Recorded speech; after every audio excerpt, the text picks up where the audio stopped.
নিজেদের দোতলা বাড়ি, দুটো ডানে বাঁয়ে হাই ফরমাস রান্না বান্না কাজ কর্ম করার জন্য দুটো এই বাজারে কাজের লোক বাবা যায়, দুটো একটা ওয়াইটি থেকে বেশ মোটা টাকা income. After all controversy channel, মেয়েও ভালো টাকাই রোজগার করে ওয়ার্ক করে, তাই না? ওয়ার্ক ফ্রম হোম, সেখানেও ভালো টাকা রোজগার করে, সে নিজে নিজেই বলেছে। প্রচুর রাত জেগে জেগে তার মেয়ে কাজ করে। 2 বছর আগে তার স্বামী অসুস্থ হয়েছিল, কিন্তু এই 2 বছরে ওয়াইটিতে ফোনদীপের সাথে থেকে বেশ ভালো টাকা উপার্জন করেছে, তার চ্যানেলটা দাঁড়িয়েও গেছে, তাই না? তাহলে তো তার এখন ওয়াইটিতে এসে হাত পাতার কোনো কারণই নেই। সে এখন ওয়াইটির খাতায় ডিজিটাল ভিখারির আরেকটা নাম যোগ হলো ওয়াইটিতে, ডিজিটাল ভিখারি সীমা। অবশ্যই সীমার কথাই বলছে। সে তার অসুস্থ স্বামীর পাশে না থেকে ঘন ঘন লাইভ করছে, তার মেয়ে তার বাবাকে টেক কেয়ার করছে, সবকিছু দেখাশোনা করছে, আর সে নিচে বসে আপডেট দিচ্ছে তার স্বামীর ঘন ঘন প্রতিটা মুহূর্তে। প্রতিটা লোকজন তার সঙ্গে দেখা করতে গেলে সে আগে ক্যামেরাটা অন করে বাহ বাহ বাহ বাহ, দেখো আমাকে কত লোক ভালোবাসে, শুভতার জন্য এসেছে দেখতে। তারপর কেন মেডিক্লেম করেনি, বাহ কত প্রশ্ন, প্রশ্নের মানে জর্জরিত। তো এখন আমি ইন্ট্রোটা দিয়ে দিই। বন্ধুরা কেমন আছো সবাই? আশা করি অনেক অনেক ভালো আছো। ভিডিওটা দেখতে থাকো, আশা করি তোমাদের খুব ভালো লাগবে। এতদিন পরে একটা ভিডিও নিয়ে চলে আসলাম। আমি তো খুব একটা ভিডিও নিয়ে আসি না, তবুও মাঝে মাঝে কখনো কখনো চলে আসি তোমাদের কাছে কিছু খবর পৌঁছে দিব। তো ভালো লাগলে অবশ্যই একটা লাইক করে যেও, আমার চ্যানেলে নতুন হলে অবশ্যই সাবস্ক্রাইব করে যেও, পাশে থাকা বেল আইকনটা টাং টাং করে ঢুকিয়ে দিয়েছো। চলো বন্ধুরা, আজকে এই সীমাকে কিছু কথা বলবো। স্বামী মেডিক্লেম করেনি কেন? মিনিটে মিনিটে শুভদার আপডেট ফোন করে লাইভ চলছে। অসুস্থ স্বামীর পাশে না থেকে তার মেয়ে তার বাবার জন্য যতটুকু করার সবটাই করছে, অথচ সে স্ত্রী হিসাবে শুভদাকে আমাদের ভালো রাখার জন্য বারে বারে লাইভ করে আপডেট দিচ্ছে কি না তার ভালোবাসার মানুষরা জানতে চাইছে। শুভদা মেডিক্লেম করেনি বলে তাকে ওয়াইটি থেকে টাকা তুলতে হচ্ছে। তো তুমি তো সবার হাঁড়ির খবর ওয়াইটিতে ফাঁস করতে আসতে, তো তুমি কেমন স্ত্রী যে তোমার স্বামী মেডিক্লেম করেনি এটুকুও তুমি জানো না? একটা কথা আছে জানো তো, ঘরণীর ঘর ফুটো। ঘরণীর ঘর ফুটো।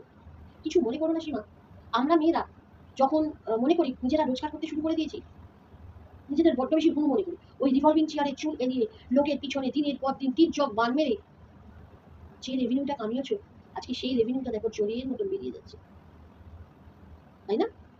শুধু এই নয়, তোমাকে হাতও পাততে হচ্ছে। সেইগুলো না করে মানে যদি করতেই হতো না, যদি তুমি তোমার নিজের সংসারটাকে ভালো করে গোছাতে, তুমি নিজের সংসারকে ভালো করে গোছাতেই পারোনি, নিজের স্বামীর ভালো মন্দ, নিজের পরিবারের ভালো মন্দ কিচ্ছু দেখতে পারোনি। যদি সত্যি তুমি দেখতে না, যদি সত্যি তোমার শুভদার প্রতি কোনো ভালোবাসা থাকতো, একটা স্বামীর প্রতি স্ত্রী বা একটা স্ত্রীর প্রতি স্বামীর যে ভালোবাসা থাকা উচিত, সেটা ঘন ঘন লাইভে আসতো না। একদম তাকে সুস্থ করে নিয়ে যাওয়ার সময় লাইভ হতো, সে কে খাচ্ছে, কে তার পিঠে এসে হাত রাখছে, সে কে কটা ফল নিয়ে এলো, কে কটা কাজু কিশমিশ নিয়ে এলো না। এটা কোনো স্বামীর প্রতি ভালোবাসা বা উদারতা দেখানো নয়, এটা হলো তোমার রেভিনিউ জেনারেট করার একটা পন্থা, মানে রোজগার করা, সেটাকেও নিয়ে নাটক করা। যদি সত্যি তাই হতো না, তাহলে কিন্তু তুমি আগে নিজের স্বামীর চিকিৎসাটা করাবে। জানো তো, যতই আমরা মেয়েরা খারাপ হই না কেন, স্বামী কিন্তু আমাদের কাছে অনেক ভালো। আর তুমি কেমন স্ত্রী যে তোমার স্বামী মেডিক্লেম করেনি এটাও জানো না? তোমার তো পয়সা কম ছিল না বা পয়সা কম নেই। আমরা ব্যবসাদার, আমরা জানি দোকানের কি কি কাজ করলে পরে ঠিক মতন দোকানের ম্যানেজমেন্ট হয়। সেগুলো যদি ঠিকঠাক করতে পারো, তাহলে কেন নিজের জীবনের জন্য, ভালোর জন্য, নিজের পরিবারের ভালোর জন্য, সুখের জন্য মেডিক্লেম তোমার বর করেনি কেন সেটা তুমি জানো না, অথচ অন্যের হাড়ি ফাঁস করতে তুমি বসে যাও।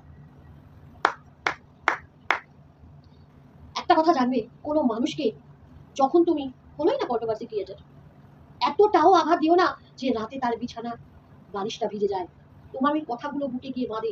শুধু তোমরাই খারাপ বলতে পারো, মুখে খারাপ কথা আনতে পারো, মানে কথার বাণে মানুষকে জর্জরিত করতে পারো, কারণ তোমাদের মাথার উপর একজনের হাত আছে। তাই শুধু দেখো, ভগবানের হাত কিন্তু সব চাইতে লম্বা, জানো তো, তার উপর কিন্তু কারোর হাত নেই, তার উপর আর কারোর হাত হয় না। তো একটাই কথা বলবো, আমি জানি না, তুমি তো সন্দীপকে নিয়ে প্রচুর মানে ভিউজ কামিয়েছো, সেই সময় দাঁড়িয়ে প্রচুর রেভিনিউ জেনারেট করেছো, ইউজ কামিং তো মানে রেভিনিউ জেনারেট হচ্ছে, টাকা পয়সা মাঝে ভালোই পেয়েছো, রিভলভিং চেয়ারে ওই মোটা গদির মধ্যে বসে চুল এলিয়ে। মানুষকে তো কম বলনি, আমাদের চীনা রানীকে কম বলনি না? হুম, কম বলেছো? কম বলনি। তাকে মানে যতটা হেনস্থা করা যায় ঠিক ততটাই বলেছো।